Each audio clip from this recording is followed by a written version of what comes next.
সে আমাদের ঢাকাবাসীর দুঃখ কিভাবে বুঝবেন? সে তো আমাদের ঢাকাবাসীর লোকও না। আন্দোলন কি দেখেছেন? সে একটা বাচ্চা মানুষ।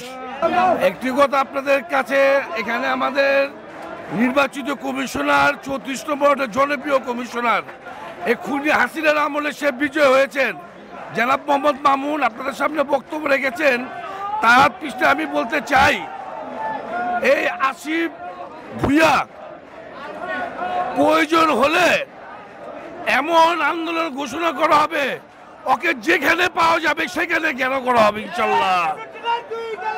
এই আসিফ ভুইয়ার তার বায়োডাটা আমরা চেক করব, সে কোথাকার, বাংলাদেশের না ইন্ডিয়া থেকে এসেছে, এটা আমাদের চেক করতে হবে। সেই নগরবাসীর ভোটার হতে হবে। সে কিভাবে দায়িত্ব পালন করে?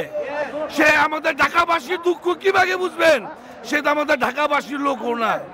আন্দোলন কি দেখেছেন? সে একটা বাচ্চা মানুষ। সে খেলতেছেন আমাদের জনপ্রিয় ইঞ্জিনিয়ার ইশাকের সাথে। প্রয়োজন হলে আমরা আরো বিশাল আন্দোলন করব। যে পর্যন্ত আমাদের দাবি না মানবেন ওই পর্যন্ত আমরা রাজপথ ছাড়বো না ইনশাল্লাহ।